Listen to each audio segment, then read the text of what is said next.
where love is reborn. Genre, romance, drama, overcoming. The end of something, and the beginning of something else. Clara looked at her reflection in the bathroom mirror of the airport. She had smudged makeup and dark circles under her eyes, as the deep ones. At 33 years old, she was leaving her entire life in Chicago behind, a 10-year marriage, a house she decorated with love, and a dog that stayed with her ex because she couldn't take him. Ryan, her ex-husband, had told her that she needed to find herself.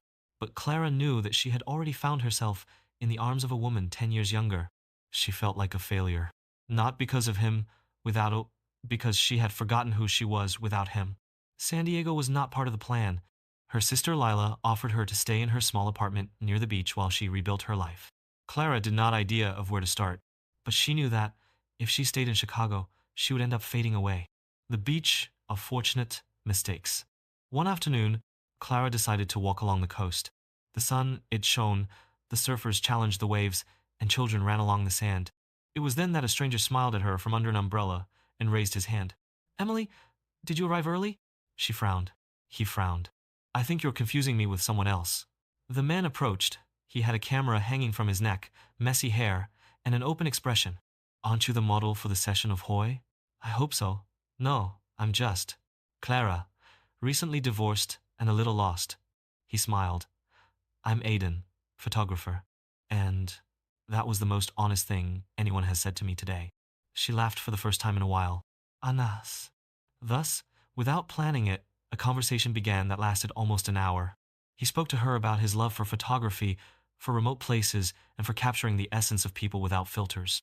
"And it's time to say goodbye," Aiden said to her. "You have a very honest look. If you ever want to be a model for a day, tell me." Clara didn't know if he was serious, but she felt something inside her awaken. Cafe with a view and unexpected confessions. Days later, they crossed paths again in a seaside cafe. He was editing photos. She pretended to read a book. Clara, right? The photographer who... "Do you confuse strangers with models?" They shared a table. They laughed. They talked about music, books, travel. Aiden told her that he had been in Iceland, photographing auroras, and in Costa Rica, capturing exotic birds. "And what do you do?" Clara looked down. "I used to design interiors, but now I'm just trying to remember who I was before I became someone's wife." He didn't respond with clichés. Only she listened, and in her silence, she felt peace. Improvised session among trees and truths. Aiden proposed going to Torrey Pines, a natural reserve that he adored. He wanted to walk, chat, and "Let's take some photos." She accepted. Without makeup, without rehearsals. Just her, the sea, the trees, and the breeze.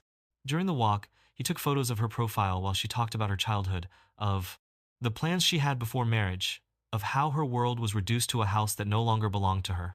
"Do you mind if I use one of these photos for an exhibition?" "Exhibition?" "About starting from new. I think you are the best example I have ever known." She didn't know whether to thank or cry, so she just smiled. The gallery of the past. Weeks later, Aiden invited her to the opening of his exhibition. Clara had an exhibition in a local gallery. Clara didn't want to go. She felt out of place. But Lila convinced her.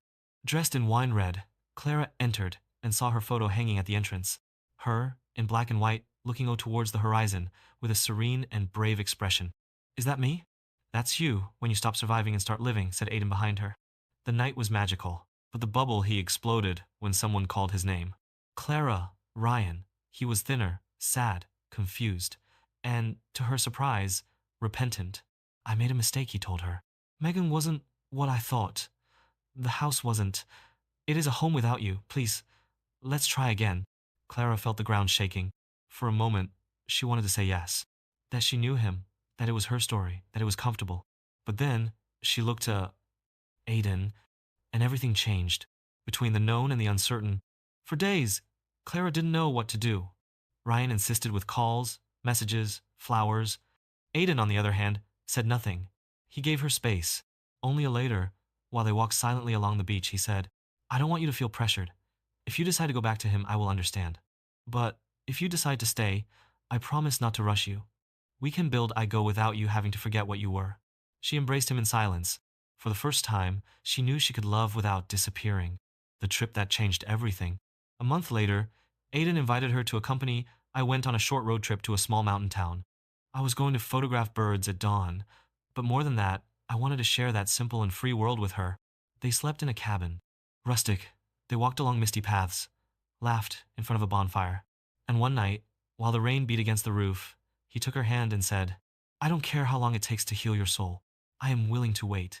She kissed him, slow, sure, for the first time without fear. Where love is reborn? Back in San Diego, Clara had the answer.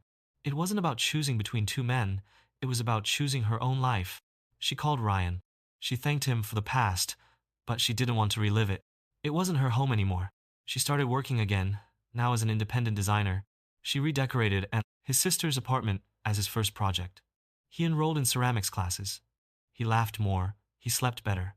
And Aiden was still there, with patience, tenderness, and space. One day, while they walked through on the beach where they met, she stopped, looked him in the eyes, and said, Thank you for not rescuing me, for just being there. Thank you for letting me do it. And then, love was not a salvation. It was an all birth. End.